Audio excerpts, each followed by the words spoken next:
ये पार्टनरशिप अपन ने ये पढ़ा था, ठीक है ना। ये पार्टनरशिप डीड में कौन कंटेंट्स तक पढ़े थे, ये यहीं तक करना पार्टनरशिप डीड। इधर का अब इतना कुछ खास है नहीं। अब अपन नेक्स्ट अपना ऑर्गेनाइजेशन, बिजनेस ऑर्गेनाइजेशन के बारे में पढ़ेंगे, वो है कोऑपरेटिव सोसाइटीज़। अब कोऑपरेटिव सोसाइटीज़ में क्या होता है? Cooperative organisation as an association of person usually of limited means who have voluntarily joined together to achieve a common end through the formation of the democratically controlled business organization making equitable contribution of the capital required. अब इसमें मैं अच्छी वाली definition डालती हूँ, रुको। A cooperation is joint or collective behavior that is different towards some goal in which, यही वाला कर लो, यही ठीक है। अब देखो इसमें क्या होता है, कोऑपरेटिव सोसाइटी क्या होता है, ये ज़्यादातर ये गवर्नमेंट के द्वारा रहती है, मतलब ये, और इसमें जो भी वर्क करते हैं इनका मेन एम प्रॉफिट कम रहता है। इसमें प्रॉफिट अर्निंग का एम इनका कम होता है, ज़्यादा एम ये सोशल वेलफेयर के लिए इनका एम ऐसा रहता है, ठीक है ना।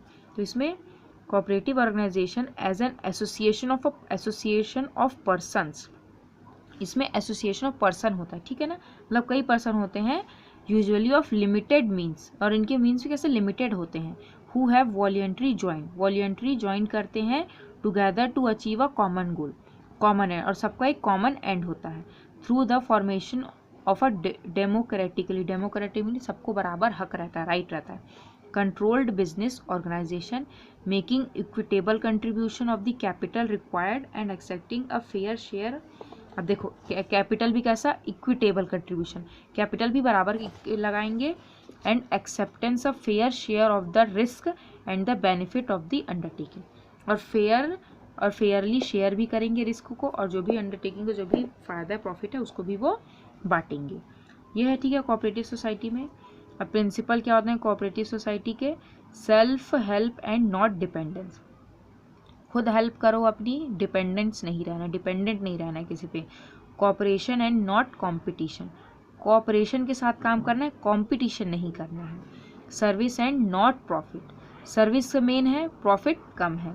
Democratic control, the rules used in one man one vote, और कैसा कंट्रोल रहता है? डेमोक्रेटिक कंट्रोल रहता है, मतलब सबको बराबर बोलने का हक, हर चीज़ का हक रहता है, सबको बराबर रहता है।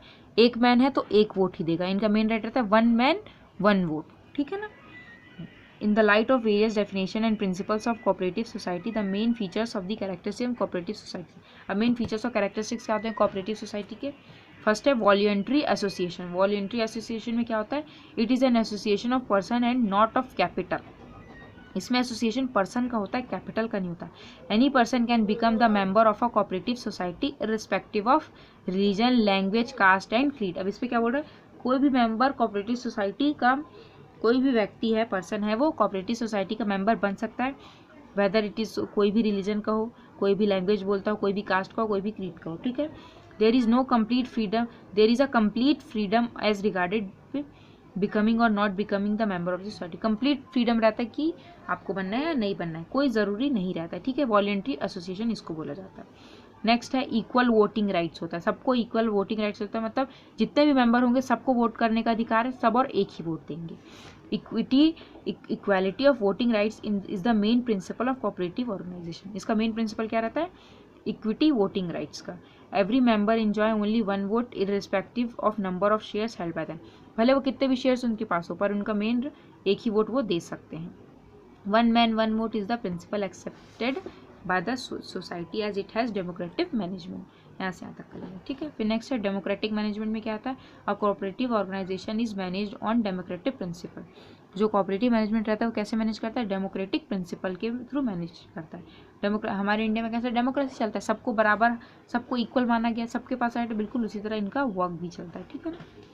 The affairs of the society are manage in a democratic way by, यहाँ से करना, द जो भी अफेयर्स होता है सोसाइटी के मैनेज करते हैं डेमोक्रेटिक वे में by person elected by the member. अब जैसे 10 मेंबर हैं तो उसमें से वो सब वोट देते हैं किसी एक पर्सन के लिए कि वो उसे अपना मेंबर, अपना हेड मेंबर जो हेड होता है उसको वो हेड बनाना चाहते हैं कि नहीं बनाना चाहते, तो वही बोल रहा है by a person elected by a member. Every member has a right to participate in the management by getting elected on the governing body, ठीक है ना। he has every right to approve, adopt, amend and bylaws of the society. कोई भी उसके पास right होगा कि वो approve करे, अडॉप्ट करे, अमेंड करे या उसको उसमें कुछ संशोधन करे, ठीक है ना।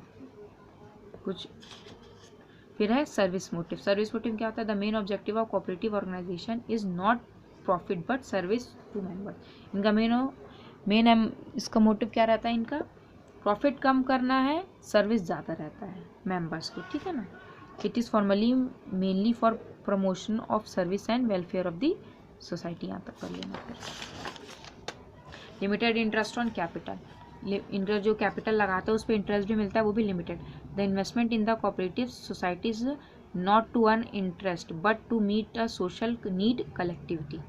The financial stability of institution therefore assume more importance that the member get nominal return on the capital investment rather। अब देखो, अब भले प्रॉफिट मोटिव नहीं है पर कुछ तो प्रॉफिट चाहिए ना, अगर इसको चलाना है तो। ऐसा नहीं है कि अपना नुकसान करोगे तो कहाँ से चला पाओगे, थोड़ा प्रॉफिट भी तो चाहिए ना कम से कम, कि बिजनेस अच्छे से चल जाए। तो जो फाइनेंशियल स्टेबिलिटी के लिए इंस्टीट्यूशन क्या करता है, मोर इम्पोर्टेंस देता है मेंबर को कि कम से कम नॉमिनल रेट पे, एक रेट पे कैपिटल इन्वेस्ट जो करते हैं उस पर इंटरेस्ट उनको मिले, ठीक है ना। डिस्ट्रीब्यूशन ऑफ प्रॉफिट्स और सरप्लस कैसे होता है?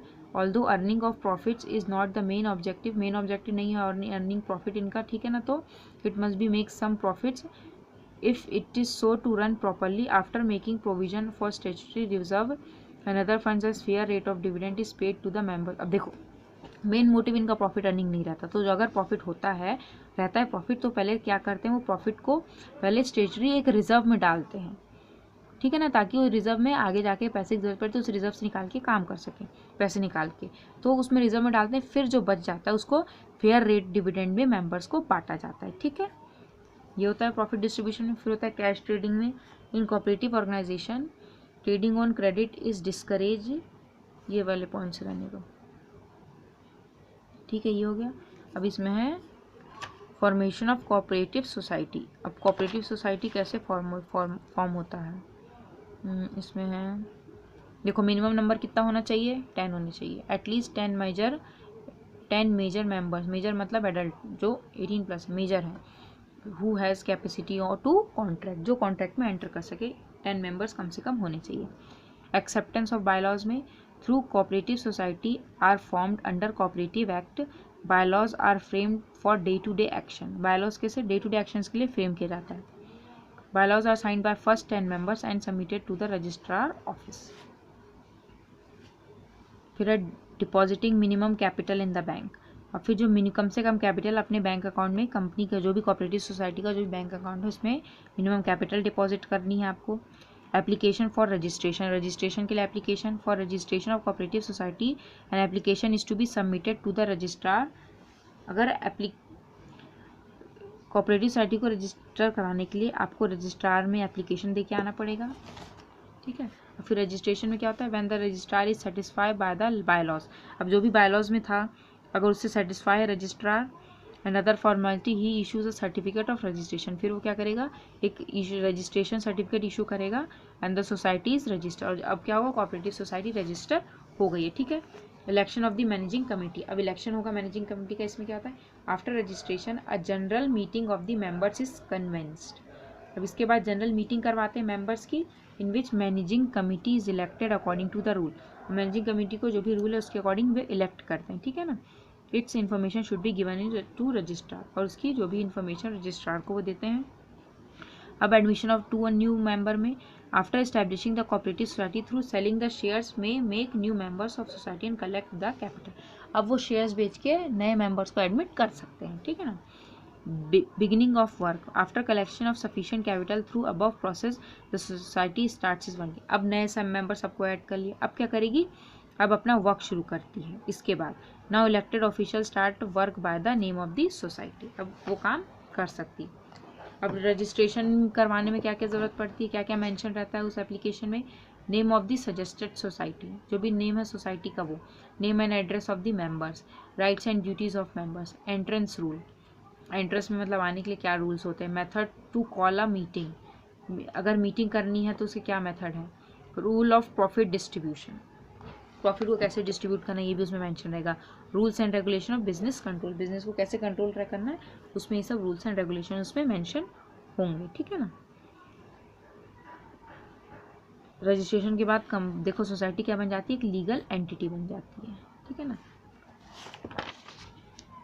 अब उसके एडवांटेजेस और डिसएडवांटेजेस हैं। एडवांटेजेस और डिसएडवांटेजेस हैं, देखो एडवांटेजेस में क्या आएगा, इजी फॉर्मेशन, कम से कम इसके 5 कर लेना, काफ़ी इजी फॉर्मेशन होता है। The formation of cooperative society easy as it does not involve much legal formalities like companies. Company में ही ज़्यादा फॉर्मेलिटीज़ लगता है, बाकी सोल ट्रेडर पार्टनरशिप इनमें ज़्यादा फॉर्मेलिटी इतनी नहीं लगती रजिस्ट्रेशन के लिए, ठीक है। फिर ओपन मेंबरशिप होता है, कोई भी आके फ्रीली इसमें एंटर कर सकता है। Membership of cooperatives open to all the interested caste guild, हर कोई आके इसमें मेंबर बन सकता है। नेक्स्ट क्या है, डेमोक्रेटिक मैनेजमेंट होता है। The cooperative organisation is manage by elected representative, ठीक है, सबको बराबर वोटिंग हक रहता है। 1 वोट 1 मैन 1 वोट ऐसा। वॉलेंट्री ऑर्गेनाइजेशन क्या होता है, the cooperatives are voluntary one it can flourish under capitalized and socialist system. मेरा पॉइंट रहना है। तो लिमिटेड लाइबिलिटी होती है। अब देखो उसमें जैसे अनलिमिटेड होती थी पार्टनरशिप में, इसमें इनकी लाइबिलिटीज़ कैसे रहती है, बिल्कुल लिमिटेड रहेगी। स्टेबिलिटी एंड कंटिन्यूटी रहता है। देखो अब इसमें इतने सारे मेंबर्स होते हैं और ये बिजनेस क्या है, perpetual succession means go on, ये कंटिन्यूसली चलती रहती है। डेथ, ल्यूनेसी, इंसॉल्वेंसी इफेक्ट नहीं करती ऐसे कम ऑर्गेनाइजेशन को चलने से, ठीक है, स्टेबिलिटी रहती है। फिर लो प्राइस होता है इसका। The profit margin of the cooperative organisation is small, जो प्रॉफिट मार्जिन रहता है इनका कम रहता है। The member of the cooperative organisation are enable to get their requirements at reasonably low price, और इनको जो भी इनका पैसे मिलते हैं इसके मेंबर्स को भी कम प्राइस में उनको मिलते हैं, ठीक है ना। Dispensing with the service of the middleman expense of the advertising and publicity. Economic justice होता है, टैक्स कंसेशन, सोशल डिजायरेबिलिटी, ये सब पॉइंट्स है। तो 5 आपको इसके एडवांटेजेस करने। अब डिसएडवांटेजेस में लिमिटेड कैपिटल है। अब देखो कम लोग 10 लोग ही रहते हैं। This form of organisation is unable to raise huge funds because the member usually come from limited area. अब लिमिटेड कैपिटल जो लिमिटेड एरिया से आते हैं तो ज़्यादा कैपिटल वो लगा नहीं सकते हैं, जिससे क्या होता है लिमिटेड कैपिटल की प्रॉब्लम होती है, इन्वेस्ट ज़्यादा नहीं कर सकते। ये इसको यहाँ तक करना। फिर क्या है, एक्सेसिव स्टेट कंट्रोल। इसमें क्या आता है, the cooperatives are control by the state, ठीक है ना।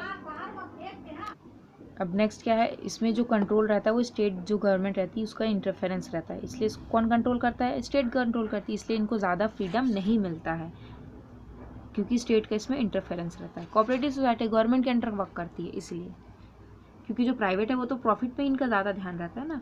अभी सोशली वर्क कर रही तो जाहिर सी बात है, गवर्नमेंट का इसमें इंटरफेरेंस है। Inefficient of management, the size and finance do not allow the cooperative organisation to appoint experience expert. अब देखो साइज और फाइनेंस के जरिए क्या होता है, कम रहता है, साइज भी छोटा रहता है, जिससे क्या होता है एक्सपीरियंस्ड एक्सपर्ट ये अपने बिजनेस में अपॉइंट नहीं कर पाते हैं, जिससे क्या होता है मैनेजरियल एफिशिएंसी नहीं रहती है इन द मैनेजमेंट, यहाँ तक करना। फिर absence of secrecy, it is not possible for a cooperative society to maintain the secrecy of the business as the affairs is the are open to all the member. अब इसमें क्या रहता है, सबको बराबर इक्वली राइट्स दिया गया है, तो जिसको जो भी डिसीजन होता है सबको बारे में सबको पता रहता है उस डिसीजन के बारे में, जिससे क्या होता है इससे सीक्रेसी जो रहती है वो मेंटेन नहीं कर पाते हैं। कॉन्फ्लिक्ट्स होता है, मन मुटाव रहता है मेंबर्स के बीच में। There may be conflicts among the members, only few people may exercise control over the cooperative and dominate over the other members। Conflict मतलब कुछ लोग ही बोलते पूरा क्या रहता है कि फ्यू पीपल ही कंट्रोल करते हैं और बाकी लोग क्या रहते हैं डोमिनेटेड रहते हैं, उनको ज़्यादा करते नहीं है। अब जिनने वर्क नहीं किया है अब वो उनको ऐसा बोलेंगे नहीं आप इसको ऐसा करो, आप कुछ देख नहीं रहे आप दूसरे पे बोल रहे हो, तो ऐसे में कॉन्फ्लिक्ट्स होता ही है, ठीक है। लिमिटेड साइज होता है, lack of public confidence, the failure of many cooperative has made the public lose confidence in the.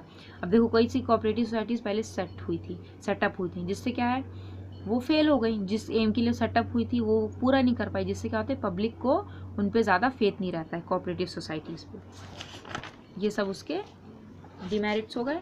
अब क्या है, टाइप्स ऑफ कोऑपरेटिव सोसाइटी, कितने टाइप्स ऑफ होते हैं, ठीक है ना। फर्स्ट क्या होता है consumer cooperative society. Consumer cooperative society में क्या आता है, अच्छा ये काम करते हैं ये अपन नेक्स्ट वीडियो में पढ़ेंगे।